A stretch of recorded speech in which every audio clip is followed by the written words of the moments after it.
알래스카의 대자연 속으로 모험을 떠나거나 브리티시 컬럼비아에 연어가 많이 잡히는 그런 곳에 가서 낚시를 하거나 아직도 원시가 살아있는 아프리카 그리고 미 대서부의 황야로 하이킹을 떠나면 그곳에 가면 그 공원의 관리자나 그리고 관광 가이드들에게 듣는 이야기가 하나 있습니다. 그 이야기는 죽고 싶으면 곰과 곰 새끼 사이에 서 있어라, 그런 이야기를 듣습니다. 난 어디 가든지 혹시 구경 갔다가 곰하고 곰 새끼 사이에 서 있지 말라 그 말입니다. 곰에게 죽습니다. 실제로 2005년도 미국의 그 안텔마 아로요라고 하는 한 어머니가 어린 세 자녀를 데리고 자동차를 타고 가다가 주유소에서 기름을 넣게 됩니다. 미국은 대체적으로 다 셀프입니다. 자기가 가서 기름을 넣는데 이 어머니가 세 자녀를 차에 놓고 주유소에 기름을 넣으려고 나갔습니다. 그때 한 강도가 권총을 들고 그에게 지갑을 내놓으라고 했습니다. 물론 이 어머니는 그 강도의 요구를 거절했고 이 강도는 지갑을 강탈할 목적으로 자동차 안으로 뛰어들었습니다. 이때 어머니는 아이들에게 차 밖으로 빨리 나오라고 소리를 질렀습니다. 6살짜리 큰아이가 재빨리 차 밖으로 빠져나왔고 그 사이에 어머니는 4살짜리 아이를 밖으로 빼냈습니다. 그러나 차 안에는 18개월밖에 되지 않은 막내가 여전히 차 안에 있었습니다. 갇혀 있었습니다. 강도는 자동차 시동을 걸고 바닥에 타이어 자국이 날 정도로 급 출발을 시도했습니다. 그때 어머니는 자동차 창문이 열린 곳으로 몸을 날려서 상체를 집어넣고 필사적으로 강도가 핸들을 작동하지 못하도록 사투를 벌입니다. 어머니는 이 강도에 의해서 질질 끌려가면서도 핸들을 제대로 움직이지 못하도록 필사적으로 저지를 합니다. 강도 또한 이 여인을 밀쳐내려고 주먹으로 그의 얼굴을 여러 번 가격을 했습니다. 그래도 얼굴에 그 강도의 주먹을 맞으면서도 어머니는 핸들을 꼭 잡고 놓치지를 않습니다. 결국 강도범은 그녀의 사투에 질려서 차를 버리고 도망을 갑니다. 이것이 바로 자식을 사랑하는 어머니의 열정입니다. 사랑입니다. 그래서 어머니는 강하다 그렇게 말합니다. 바로 이 열정은 생명의 집중력이라고 말들 합니다.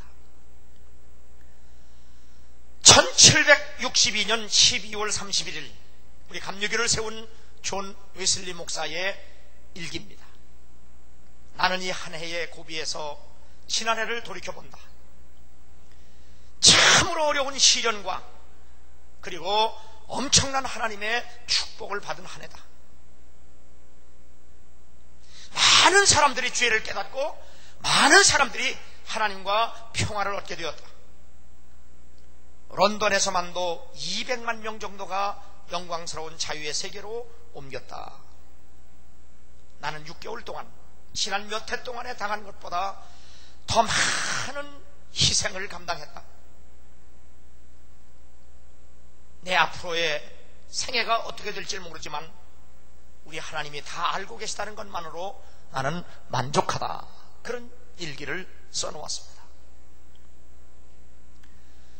존 웨슬리가 얼마나 많은 고난과 희생 속에서 사역의 열매를 맺었는가를 볼 수 있는 일기입니다. 한 해 동안에 200만 명에게 복음을 전하고 지난 6개월 동안은 한평생 살아온 것보다 더 많은 희생과 수고와 헌신과 고난을 당했다고 고백한 걸 보면 사도 바울이 복음을 증거하기 위해서 헐벗고 굶주리고 매맞고 자지 못하고 먹지 못하고 감옥에 갇히고 수없이 매맞은 그러한 고난에 견주어 볼 수 있는 그런 웨슬리 목사님의 일기였습니다. 웨슬리 목사님은 우리가 소위 열정의 사람이라 그렇게 말하고, 그리고 웨슬리 목사님은 자신은 하나님을 위해서, 예수를 위해서, 복음을 위해서 불타다 죽어서, 그리고 나는 죽어 없어지는 사람이 아니라 주님을 위해서 다 헌신하고 희생해서 달아서 없어지는 사람이 되기를 원한다, 그런 신앙 고백을 늘 하면서 산 사람입니다. 오늘 우리는 성경 말씀에서 예수님이 한 위대한 한 여인의 믿음을 소개받고 있습니다. 오늘 예수님이 문둥이 시몬의 집에서 식사를 하고 계셨습니다. 그때 한 여인이 매우 값진 나두 향유를 가지고 와서 예수님의 머리에 부은 겁니다. 이스라엘 사람들의 관습에 머리에 기름을 붓는 몇 가지 이유가 있습니다. 그것은 첫째, 집에 방문한 손님에게 기름을 붓는 일을 합니다. 두 번째는 왕이 주교할 때 머리에 기름을 붓습니다. 선지자나 제사장을 성별할 때 기름을 붓습니다. 그리고 장례식 때 그 시신에 기름을 붓습니다. 그런데 오늘 예수님이 문둥이 시몬의 집에서 식사하실 때 이 여인이 비싼 옥합 깨뜨려서 그에게 머리에 나두향을 부은 것은 바로 이 여인, 이 마리아가 예수님을 그리스도로 믿는 고백과 사랑을 표현한 것으로 우리는 이해할 수가 있습니다. 우리는 여기서 위대한 믿음은 세 가지 요소가 필요한 것을 우리가 성경을 통해서 알 수가 있습니다. 첫째는 모험입니다. 우리는 성경을 통해서 소위 아브라함을 믿음의 조상이라고 말합니다. 믿음의 조상이라고 하는 것은 바로 그분이 우리의 믿음의 소위 샘플이라는 겁니다. 그런데 하나님께서 그 아브라함에게 믿음을 주시기 위해서 아브라함아, 너는 본토 친척 아비 집을 떠나 내가 지시하는 땅으로 가라고 말씀합니다. 성경을 아무리 봐도 하나님이 아브라함에게 떠날 곳은 지시하셨지만 갈 곳은 말씀하지 않습니다.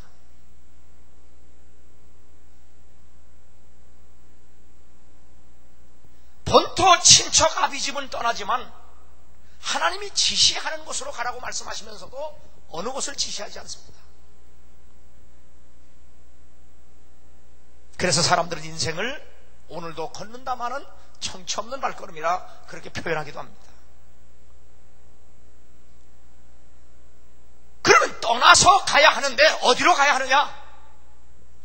히브리서 기자는 이 사건에 대하여 아브라함은 갈 바를 알지 못하고 오직 믿음으로 갔다라고 말합니다. 여기에서 왜 믿음이 형성되느냐? 그것은 바로 하나님이 지시할 땅으로 나를 인도하실 것이다. 하나님이 나와 함께 하실 것이다. 하나님이 나를 지켜주시고 보호할 것이다 라는 믿음을 갖게 됩니다. 그래서 아브라함은 갈 바를 알지 못하고도 믿음으로 떠난 것은 하나님이 내 인생의 발걸음을 인도하실 줄 믿고 내 갈 길 다 가도록 예수 인도하시니 나는 그분의 인도를 따라 가겠다, 그런 믿음으로 출발했다는 사실입니다. 이것이 모험입니다. 제가 몇 해 전에 김포에서 집회하던 때가 있었습니다. 그런데 그 김포에 그 군수를 지낸 딸이 하나 있는데 초등학교 교사입니다.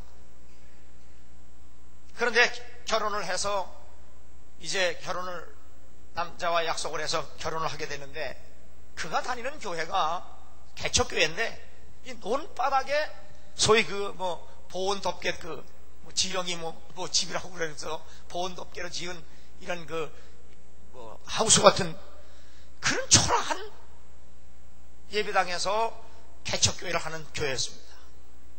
근데 이 자매가 얼마나 믿음이 좋은지 자기가 결혼을 하면서 교사직도 다 사표를 내고 퇴직금 받은 거, 돈 모아놓았던 거, 결혼 비용 이거 다 교회에다가 건축 헌금으로 바쳤습니다.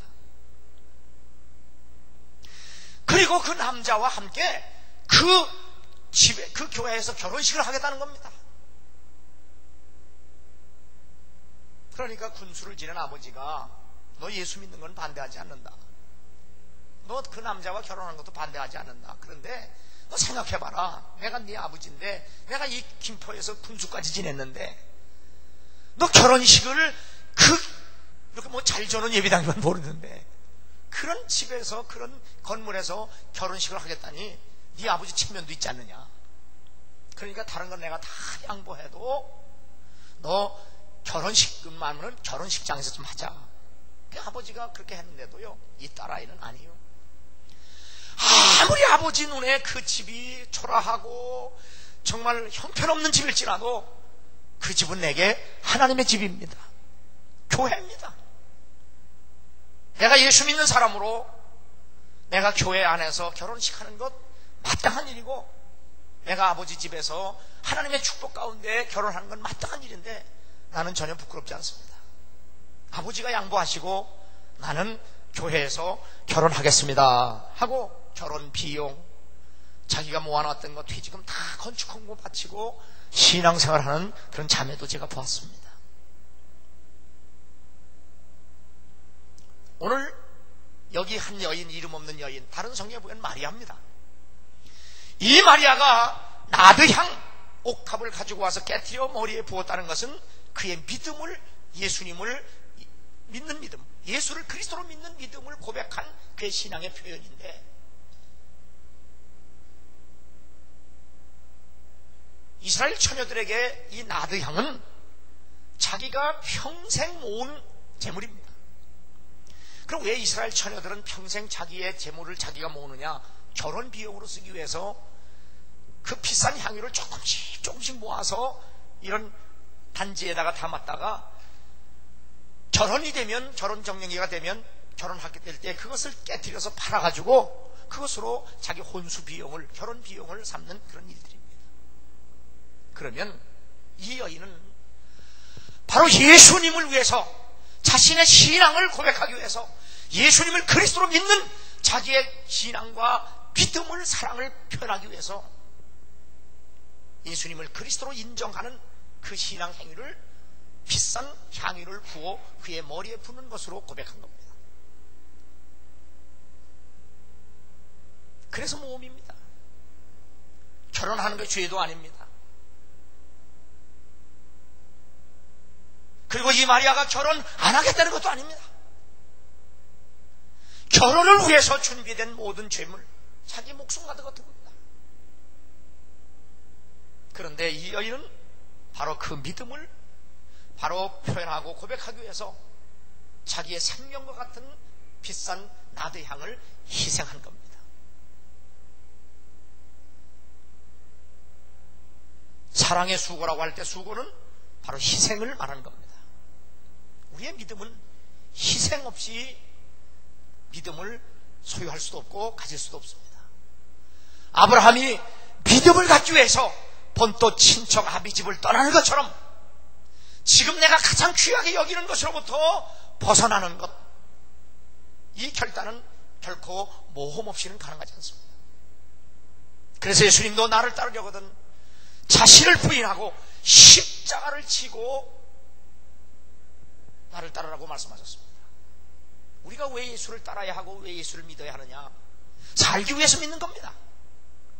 그런데 예수님은 너희가 나를 따르고 진정 살기 위해서 믿는다면 너 자신을 십자가에 부인하고 죽고 따르라는 겁니다. 이것은 전혀 우리가 예상하지 못했던 하나의 모험입니다.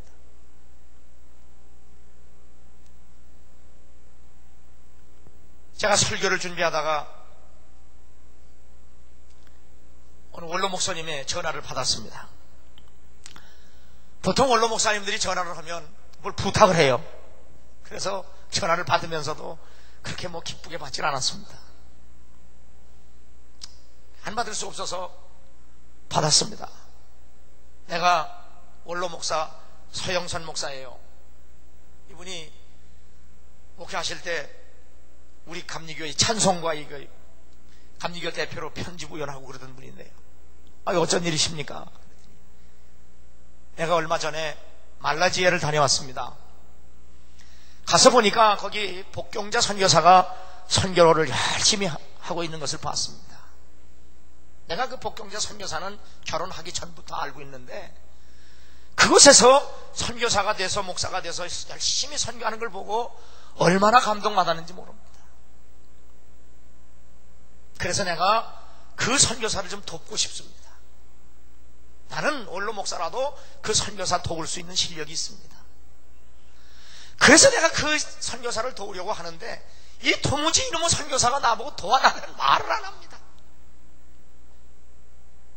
그래서 제가 그럴 겁니다. 그 선교사가 참 신실합니다. 우리가 그 선교사에게 생활비를 주는데도 그 생활비를 자기가 다 쓰는 것이 아니라 선교하는데 거의 다 씁니다. 참 신실합니다. 그래도 그렇지 내가 도와주겠다는데 도무지 도와달라는 말을 안 하니 목사님 전화번호를 좀 가르쳐 주세요. 내가 전화해서 좀 야단을 치려고 그래요. 그리고 내가 도와주려고 그래요. 목사님 내가 그 선교사를 어떻게 도와주면 좋겠습니까? 돕는 건 간단합니다. 현찰박치기입니다. 내가 도울 수 있습니다. 기꺼이 도와드리겠습니다. 목사님 교회에서는 그 선교사에게 얼마를 지원합니까? 우리는 선교사들이 이렇게 지원합니다. 그랬더니 그 목사님이 저한테 목사님 참 고맙습니다. 그분이 날 보고 고맙대. 참 감사합니다. 선교사를 위해서 그렇게 돕고 헌신하고 희생하는데 참 감사합니다. 내가 정말 도와주고 있습니다. 정말 감사합니다. 은퇴하시고도 이렇게 선교사들을 위해서 도우려고 하는 것, 이것도 모험입니다. 사람이 늙어갈수록 이 돈과 물질의 욕심이 더 커집니다.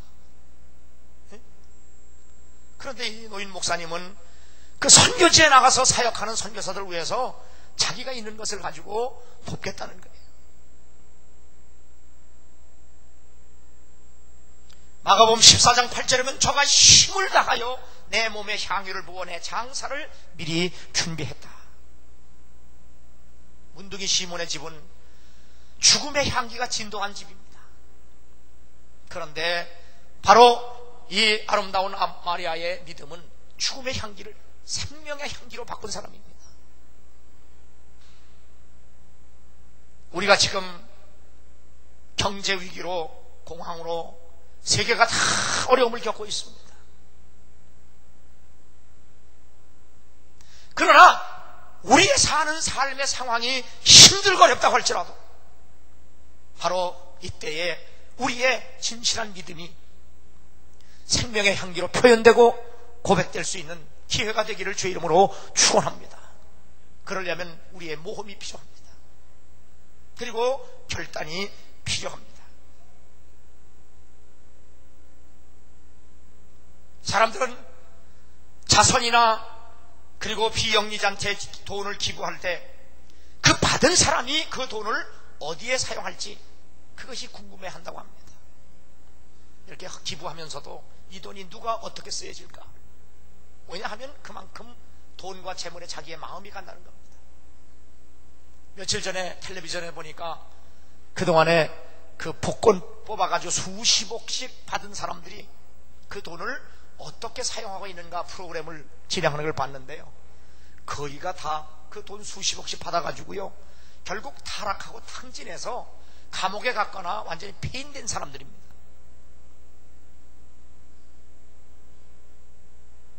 지금 이 설교 들으면서 주머니에 로또 복권 산 사람들 두 사람 앉아있는데 그거 기대하지 말아요. 그 다 수십억 받은 사람들이요. 다 폐인되고 지금 감옥에 가 있어요.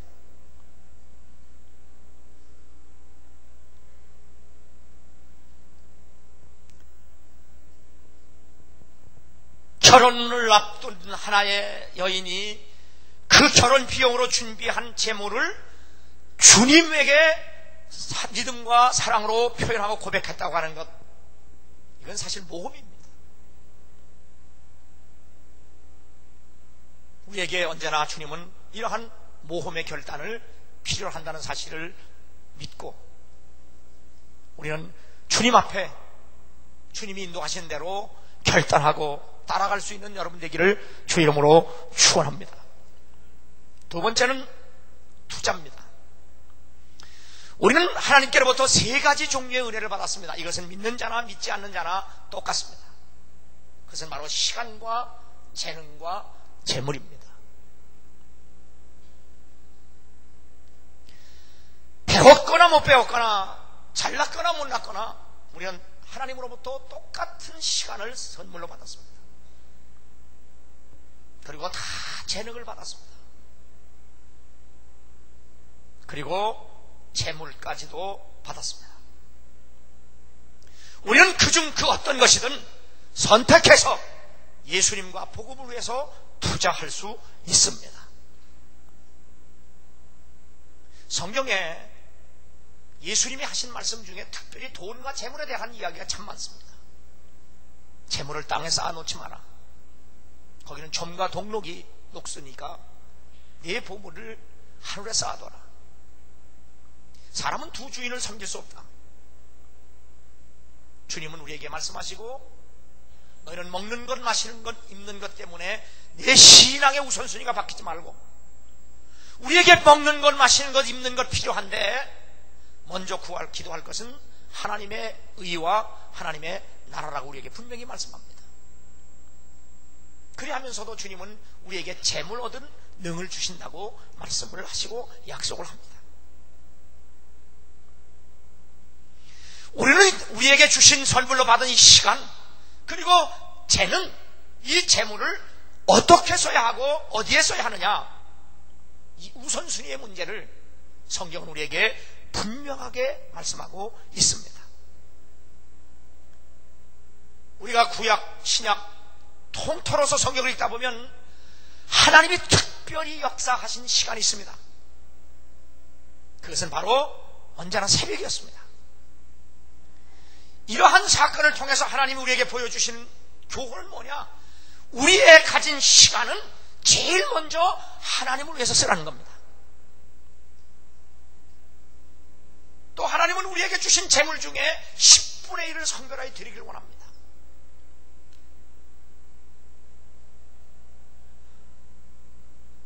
왜 하나님이 우리에게 11조를 요구하시느냐? 하나님이 우리에게 주신 재물도 제일 먼저 하나님을 위해서 사용하라고 우리에게 사인하는 겁니다.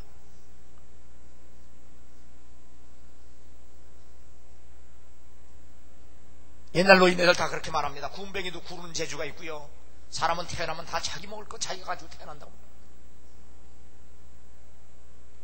사람은 다 살 수 있는 하나님이 재능도 주시고 또 믿는 사람에게는 은사까지 주십니다. 저는 지난 한 주간 동안 병원의 환자들 이렇게 기도해 주라 일주일 내내 다니는데요, 일반 기도하는 것보다 환자들, 병자들 기도해 주는 거예요 몇 배가 힘들어요. 왜냐하면 그냥 기도만 하는 건 뭐 힘들겠어요. 그런데 진심으로 기도하려면 그 환자가 당하는 고통을 엠파시 같이 느껴야 돼요. 그 사람의 아픔과 고통을 내가 같이 느끼며 기도해야 기도가 되죠. 저야 그냥 뭐 형식적으로 기도하는 거 그 의미가 없어요. 그러다 보니까 내가 더 지치고 내가 더 힘들어요.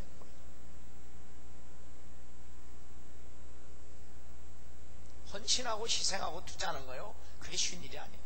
그래서 웨슬리가 200만 명을 전도하면서 내가 6개월 동안 헌신하고 희생한 것은 내가 일생을 희생한 것보다 더 힘들었다.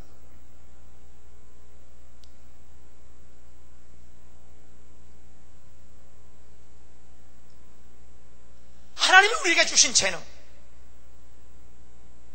여러분 사실 제가 이번에 병원에 이렇게 다니면서 기도해 주면서 그 환자도 고통스럽고 아프겠지만 진짜 힘든 사람은요, 그 병자 관 오는 사람들이 더 힘들어.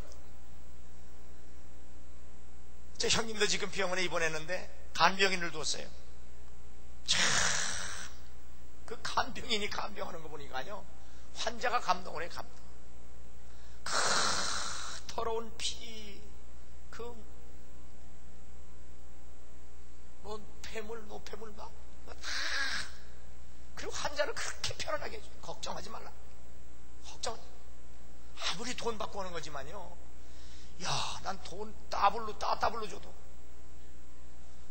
줘도 못하겠더라고. 그런데 저녁에 얼마나 열심으로 희생하고 헌신하는지 모르겠어요. 여러분, 우리가 아무리 힘들고 어려운 시대를 산다고 할지라도 그런 정신을 가지고 살면 절대로 망하지도 않고 죽지도 않습니다. 아직도 세상에 할 일 많아요. 먹고 살 일 많아요. 그래서 내가 물었어요, 그 자매에게.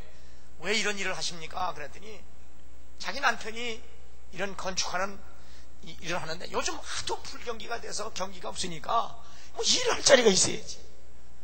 자식이 셋인데 살 길이 막막하다는 거예요. 그래서 자기가 간병을 하면서 우리 가정을 살리고 세운다는 거예요.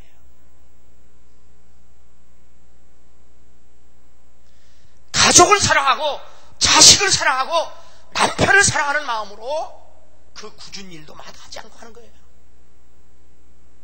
아까 아레오라고 하는 그 어미가 자식이 얼마나 귀하고 소중하고 사랑하면 목숨을 걸고 강도와 싸워 이기겠어요.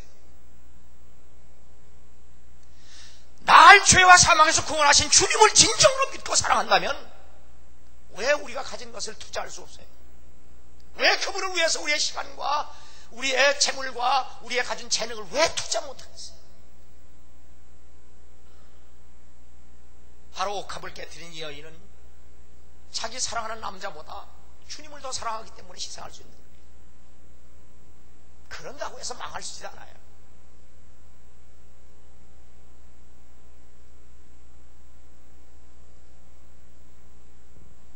나는 여러분도 하나님께서 주신 재능, 시간, 재물을 주님과 복음을 위해서 투자할 수 있는 여러분 되기를 주의 이름으로 축원합니다.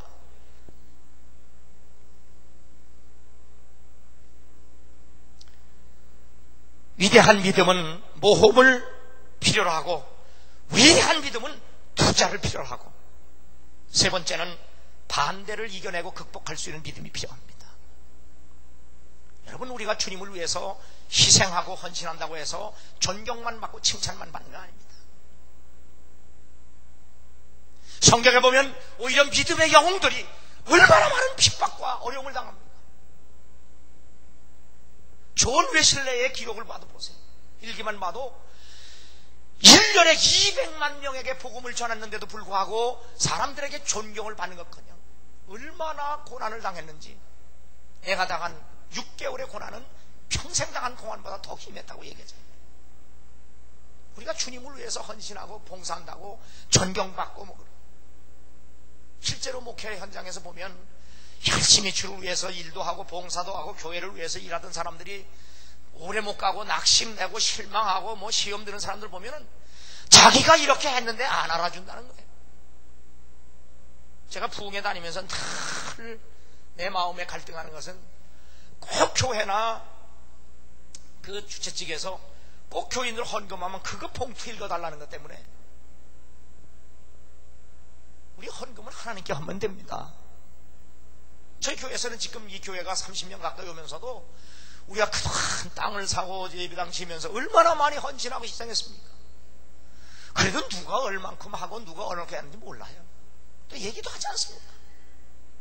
우리도 무슨 주보에다가 아무개 장로가 얼마 하고 아무개 권사가 얼마 했고 누가 어떻게 했다고 발표하면 더 나오겠죠. 그러나 그렇게 많이 나오면 뭐합니까?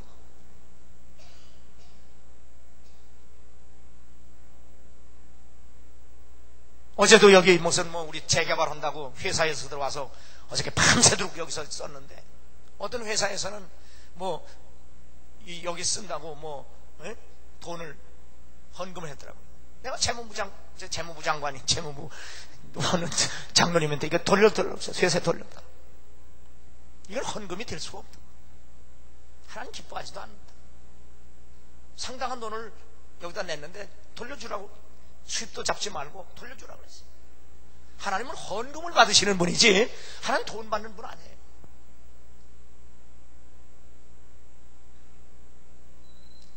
헌금은 하나님의 자녀 백성들만 드릴 수 있어요. 하나님 받으시면 됐지 사람이 모르면 어떻고 발표 안 되면 어떻습니까?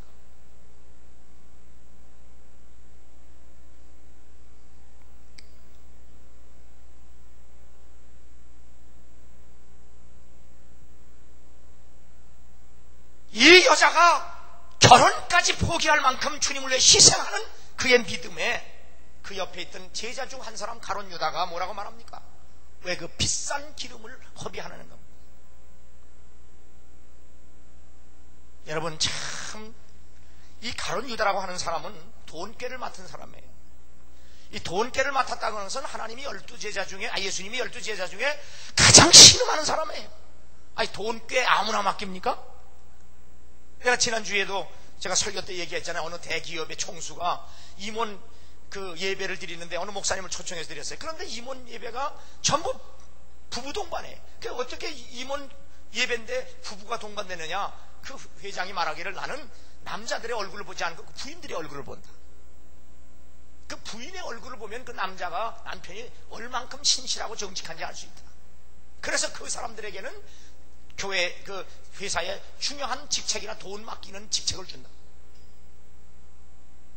그러니까 돈은 아무나 안 맡겨요. 누구도. 저희도 마찬가지예요. 그러니까 예수님이 돈꾀를 가룟 유다에게 맡겼다는 것은 그만큼 예수님이 그에게 신임을 보낸 거예요.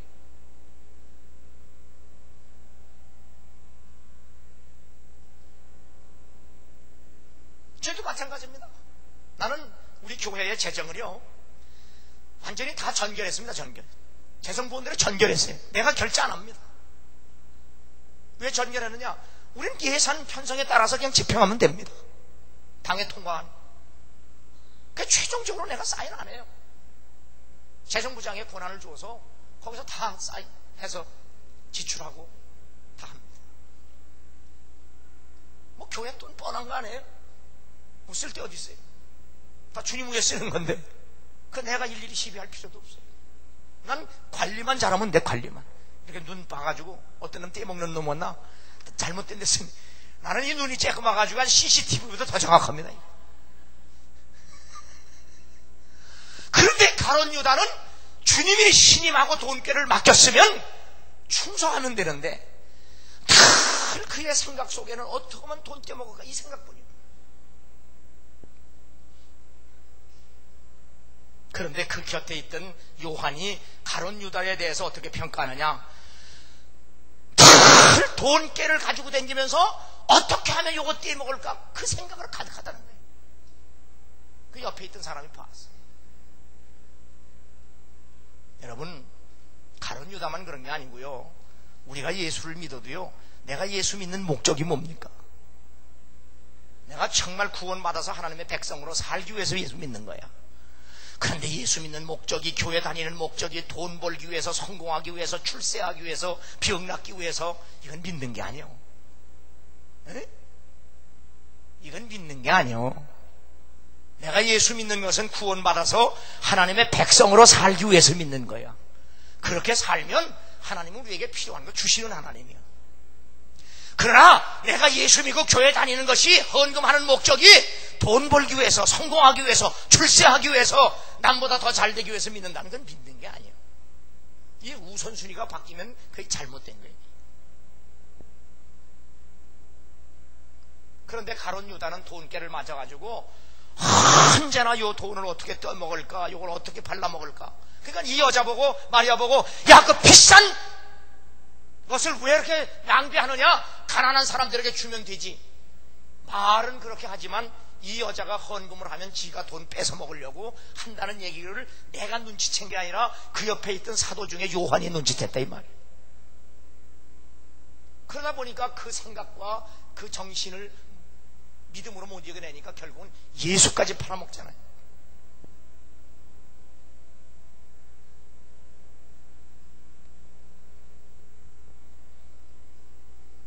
나는 여러분들이 남보다 더 성공하기 위해서, 출세하기 위해서, 돈 벌기 위해서 예수를 믿는다면 오늘로 포기하시고 예수 믿는 믿음으로 변화되고 거듭나기를 주의 이름으로 축원합니다. 썩어질 양식을 위해서 나를 따라다니지 말고 영생을 위하여 나를 따라다니라고 주님 말씀하신 말씀이 그 말씀이에요.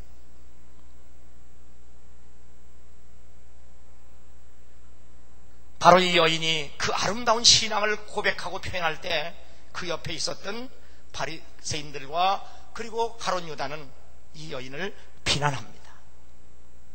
여러분이 예수를 위해서 아무리 봉사하고 아무리 헌신하고 최선을 다해서 희생한다고 할지라도 누가 알아주지 않고 누가 칭찬하지 않아도 오직 주님만 바라보고 이 마리아와 같이 헌신하고 그리고 투자하고 모험하고 결단할 수 있는 여러분 되기를 주 이름으로 축원합니다.